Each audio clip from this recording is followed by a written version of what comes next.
ನಮ್ಮಲ್ಲೇ ಮುಖ್ಯಮಂತ್ರಿ ಆಗ್ತದೆ, ಅವರಲ್ಲೇ ಮುಖ್ಯಮಂತ್ರಿ ಆಗೋಕ್ಕೆ ಅವ್ರು ಯಾರು ಹೇಳೋದಕ್ಕೆ? ಅವರಿಗೆ ಬುದ್ಧಿ ಭ್ರಮಣೆ ಆಗಿದೆ, ಅದಕ್ಕೋಸ್ಕರ ಹಿಂಗೆಲ್ಲ ಮಾತಾಡ್ತಾರೆ. ನನಗೆ ಏನು ಅಧಿಕಾರ ಇಲ್ಲ, ಯೋಗ್ಯತೆಯೂ ಇಲ್ಲ, ಯಾರೇ ಹೇಳಿದ್ರು ಕೂಡ ಅವರು ಅಯೋಗ್ಯರು ಅಂತ ಲೆಕ್ಕ. ನಮ್ಮ ರಾಜ್ಯ ಬಿಜೆಪಿಯಲ್ಲಿ ಬಣ್ಣ ಬಡಿದಾಟ ಸ್ಫೋಟ.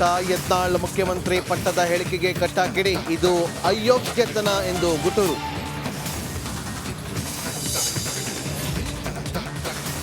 ಬಂಗಾರದಂತಹ ಭೂಮಿ ಮೇಲೆ ಕಣ್ಣು. ಭೂಪಸಂದ್ರದ 100 ಎಕರೆ ಕಬ್ಜಾ ಆಗುತ್ತಾ? Republic Kannada ground report. Kannada, ನಾನು ನಾಗೇಂದ್ರ ಬಾಬು, ನನ್ನೊಂದಿಗೆ ನನ್ನ ಸಹೋದರಿ ಶ್ರೀಲಕ್ಷ್ಮಿ ರಾಜ್ಕುಮಾರ್ ಕೂಡ ಜಾಯ್ನ್ ಆಗಿದ್ದಾರೆ. ಈಗ ಈ ಜೀವ ವಕೀಲರ ಆತ್ಮಹತ್ಯೆ ಪ್ರಕರಣಕ್ಕೆ ಸಂಬಂಧಪಟ್ಟಂತೆ ಒಂದಷ್ಟು ಅಚ್ಚರಿಯ ಅಂಶಗಳೀಗ ಹೊರ ಬರ್ತಾ ಇದೆ. ಕೋರ್ಟ್ ನಿನ್ನೆ ಚಾಟಿ ಬೀಸಿತ್ತು. ಅದರ ಬೆನ್ನಲ್ಲೇ ಈಗ ಸಿಸಿಬಿ ತನಿಖಾ ತಂಡ ಕೂಡ ತನಿಖೆಯನ್ನ ಚುರುಕುಗೊಳಿಸಿದೆ.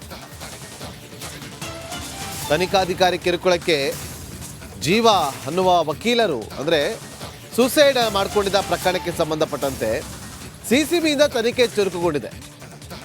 ಈಗ ಅವರು 13 ಪುಟಗಳ ಡೆತ್ ನೋಟನ್ನು ಬರೆದಿಟ್ಟು ಆತ್ಮಹತ್ಯೆಗೆ ಶರಣಾಗಿದ್ರು. ಆ ಡೆತ್ ನೋಟನ್ನು ಸಿಸಿಬಿ ತನಿಖಾ ತಂಡ FSLಗೆ ಕಳಿಸ್ಕೊಟ್ಟಿದೆ.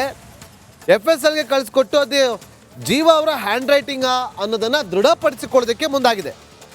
ಸೊ ಇನ್ನು DYSP ಕನಕಲಕ್ಷ್ಮಿ ವಿಚಾರಣೆಯನ್ನು ಕೂಡ ಸಿಸಿಬಿ ಪೊಲೀಸರು ವಿಚಾರಣೆಯನ್ನು ನಡೆಸಲಿದ್ದಾರೆ ಅನ್ನೋ ಮಾಹಿತಿ ಈಗ ಹೊರಬೀಳ್ತಾ ಇದೆ. ನೋಡಿ, ಬೋವಿ ನಿಗಮದ ಹಣ ದುರ್ಬಳಕೆ, ಬೋವಿ ನಿಗಮದಲ್ಲಿ ಏನಿದ್ದು ಅಂತೇಳಿ ತುಂಬ ಜನರಿಗೆ ಕನ್ಫ್ಯೂಷನ್ ಇದೆ ಇವತ್ತಿಗೂ ಕೂಡ.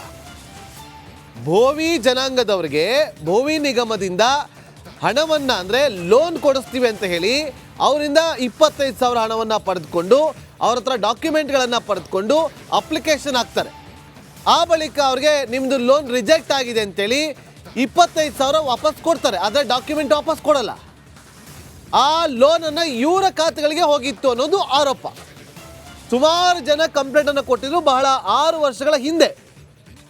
ಈ ವಿಚಾರವಾಗಿ CIDಗೆ ತನಿಖೆ ನಡೆಸಬೇಕು ಅಂತೇಳಿ 2018ರಲ್ಲಿ ಅಂದಿನ ಸರ್ಕಾರ ಸೂಚನೆ ಕೊಟ್ಟಿತ್ತು. CID ತನಿಖೆಯನ್ನು ನಡೆಸ್ಕೊಂಡು ಬರ್ತಾ ಇತ್ತು. ಈಗ ಇದೇ ವಿಚಾರವಾಗಿ DYSP ಕನಕಲಕ್ಷ್ಮಿಯವರು ತನಿಖೆಯನ್ನು ಚುರುಕುಗೊಳಿಸಿದ್ರು. ಜೀವ ಅನ್ನುವ ವಕೀಲನ್ನ ಕರೆಸಿ ವಿಚಾರಣೆ ನಡೆಸುವಾಗ ನಿಮ್ಮ ಅಕೌಂಟಲ್ಲಿ ಒಂದಷ್ಟು ಕೋಟಿ ರೂಪಾಯಿ ಹಣ ವ್ಯವಹಾರ ಆಗಿದೆ, ಇದು ಎಲ್ಲಿಂದ ಬಂತು ಅಂತೇಳಿ ಅವರಿಗೆ ಒಂದಷ್ಟು ಪ್ರಶ್ನೆಗಳನ್ನು ಮಾಡಿದಾಗ ಇವರೊಂದಷ್ಟು ಡಾಕ್ಯುಮೆಂಟ್ ತೊಗೊಂಡೋಗಿ ಕೊಡ್ತಾರೆ. ಆ ಡಾಕ್ಯುಮೆಂಟಲ್ಲಿ ಒಂದಷ್ಟು ಇಂಥ ಕಂಪ್ನಿಯಿಂದ ಬಂದಿದೆ, ಇನ್ನೊಂದು ಕಂಪ್ನಿಯಿಂದ ಬಂದಿದೆ ಅಂತೇಳಿ ಅವರು ತಿಳಿಸಿದಾಗ ಆ ಕಂಪ್ನಿ ಯಾವುದು ಅಂತ ಇವರು ಹುಡ್ಕೊಂಡು ಹೋದಾಗ CID ಅವರು ಅಲ್ಲಿ ಯಾವುದೋ ದನದ ಕೊಟ್ಟಿಗೆಗೋ ಯಾವುದಕ್ಕೊಂದು ಹೋಗುತ್ತೆ. ಹಾಗಾಗಿ ಮೋಸ ಮಾಡ್ತಾ ಸುಳ್ಳು ಹೇಳ್ತಿದ್ದಾರೆ ಅಂತೇಳಿ